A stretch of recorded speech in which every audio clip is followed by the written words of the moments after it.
pregnancy isn't really an illness, is it? Do you think someone will come to help if you pretend to be sick like that? My husband throws heartless words at me as I suffer from morning sickness, even though he has never experienced it himself. In the midst of my struggles to be understood, divine punishment befell my husband, who had consistently neglected me. My name is Megan. I met Taylor, my husband, at work and we got married.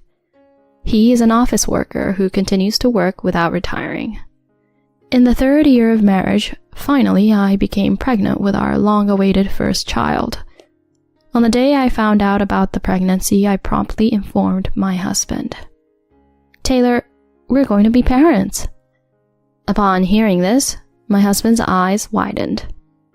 Wait, seriously? Me, a father? I went to the hospital today, and I'm already in the 8th week of pregnancy. Wow, seriously? I'm so happy. Thank you, Megan. He hugged me tightly and promised, I'll do my best. A few days later, we also reported the news to my in-laws. My in-laws always tried not to put pressure on me, saying, children are a gift. I wanted to report to these kind people as soon as possible. Thank you, Megan. To think I'll see my grandchild's face so soon. I'm really happy. Right, wife? Yes, that's right. For Taylor to become a father, it feels like a dream. Thank you so much. Our in-laws shed tears of joy.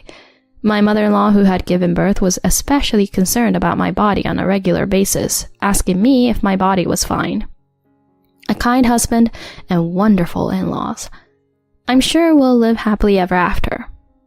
That's what I thought. 2 weeks after the pregnancy was confirmed, suddenly, something strange started happening to my body. I feel nauseous. Could this be morning sickness? Whether asleep or awake, the queasy sensation persisted, and I was constantly attacked by nausea, even at work. Perhaps because of that, I couldn't eat properly and my health deteriorated rapidly. Although I had planned to work diligently until maternity leave, in this condition, it was impossible to continue. With that in mind, I decided to discuss it with my husband. Taylor, can I talk to you for a moment? What's up? Actually, due to morning sickness, my body is really struggling. I'm thinking of resigning from work before taking maternity leave. Really? If that's what you've decided, it's fine, right? Yeah. Thank you. Surprisingly, his quick approval left me somewhat taken aback. Perhaps he respected my feelings that much? Originally, my retirement after childbirth was already planned, so maybe he saw this as a slightly accelerated version.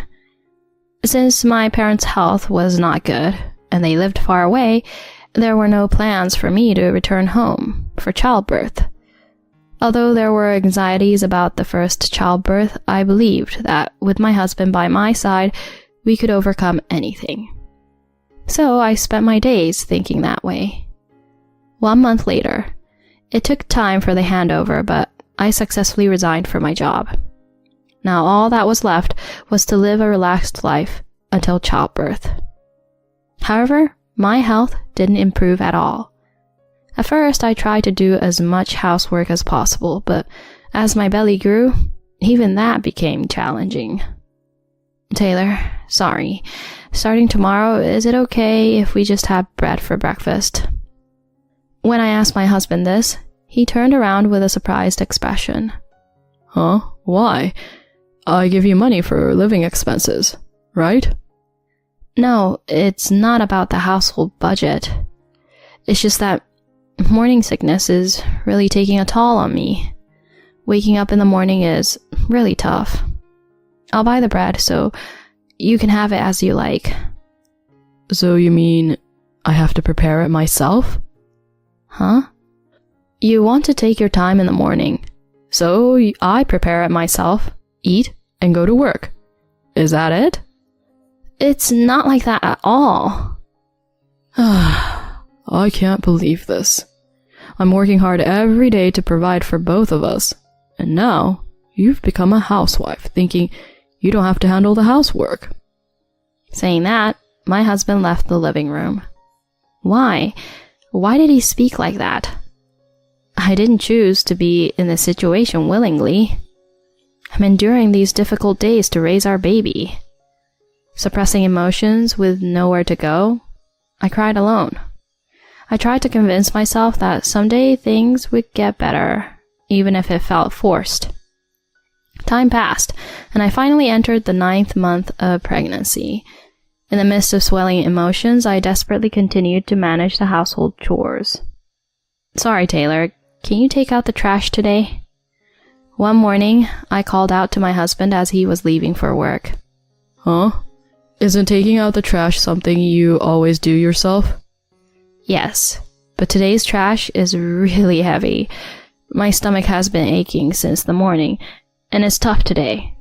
Can you please help just for today?" At that moment, unbelievable words came out of my husband's mouth. "Hey, Megan, you're a housewife, right? Who do you think you are?" "Huh? What do you mean, who do you think you are?" What was he asking me? Without waiting for my answer, he continued. "I've been thinking, pregnant women aren't really sick, right? So why are you acting like you're in such pain?" "Pretending to be in pain? What are you talking about? I'm really struggling." "So you think by acting like you're feeling unwell, someone will come to help you, huh? Megan, I never thought you'd be that cunning. I'm a bit shocked." Wait a minute. It's really not like that. Certainly, I might not be sick, but my body is in pain, and my stomach is so heavy. "Let me be clear. You're overly pampering yourself just because you're pregnant. Lately, the cooking and cleaning have been slacking off, and for a wife, you're getting pretty dangerous, aren't you? Asking your husband to take out the trash before work is outrageous." Saying that, my husband left for work. I can feel that my surprise gradually turned into anger. "Who do you think you are?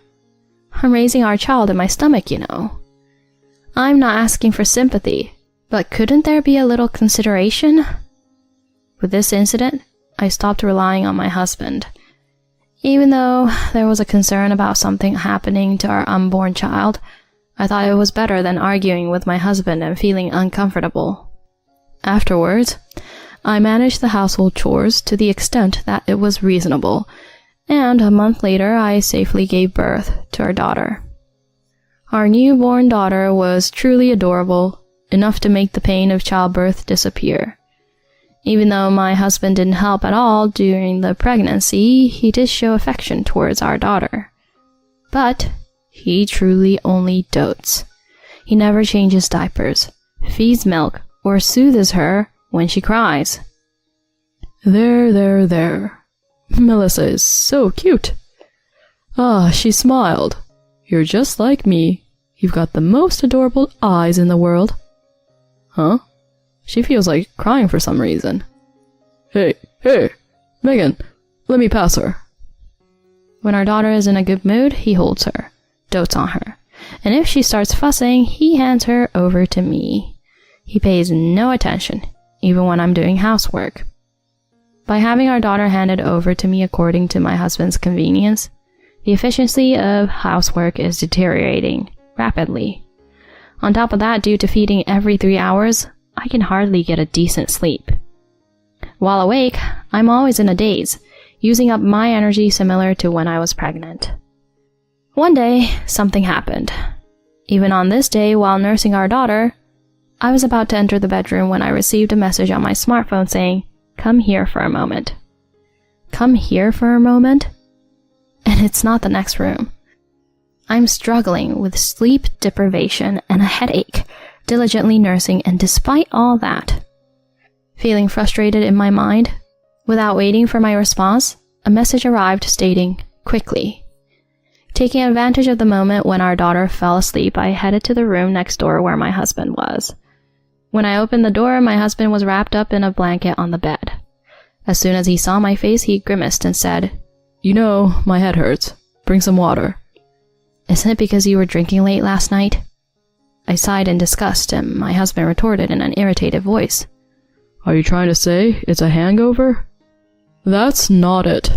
It's definitely some kind of illness. Hurry up and bring me water." What's with that way of speaking? Why are you always so high and mighty? Huh? What about you? How can you not bring water when your own husband is suffering? That's the worst. At that moment, my love for my husband quickly faded within me.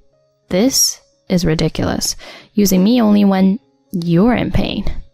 Even during my pregnancy, you were so cold. If it's come to this, I'll tell him all the resentment I've been holding back. I took out my smartphone and called my in-laws. "Oh, sorry to bother you so suddenly. Is this you, Mom? Taylor is complaining about something really serious." Yes.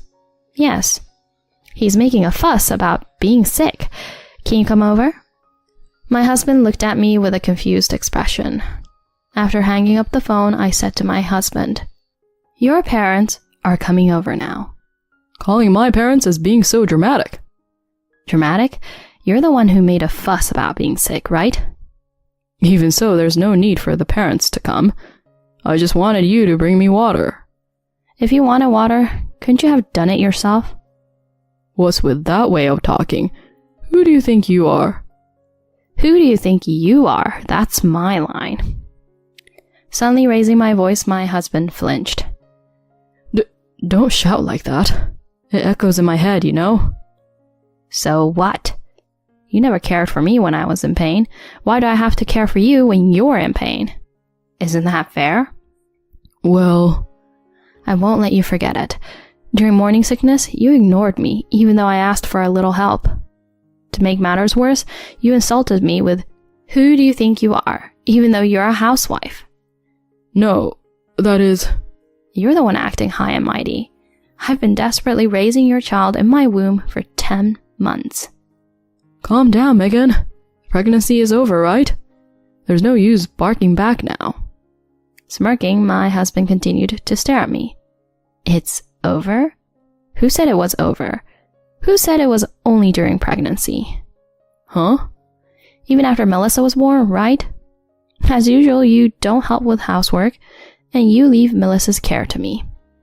You're just pampering, and in the end, you're not doing anything, right? What?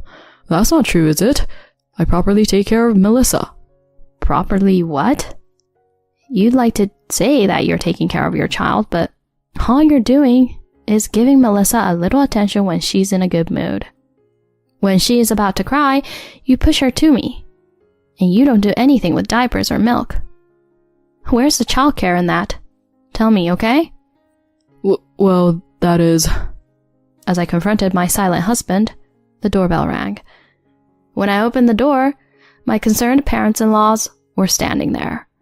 After guiding them to the bedroom, I told them, "Mom, Dad, I think it's rude to say this right after you came, but I want to divorce Taylor." Huh? All three, except for me, opened their mouths in unison. Megan, divorce? You're lying. Why? I explained to my husband once again, who still didn't understand his own faults at this point. Why? You still don't get it? During pregnancy after childcare started, you've never once comforted me, have you? That's not true. I just... Pregnancy is not an illness. Being pregnant doesn't mean you can be too dependent. Didn't you say those things to me? Even when I was suffering from morning sickness, you didn't help, not even with taking out the trash. And even after Melissa was born, you didn't cooperate with changing diapers or preparing milk. How can I continue our marriage with someone like that? Wait, don't say that in front of my parents. At that moment, my mother-in-law, who had been listening, forcefully intervened. Explain what just happened, Taylor.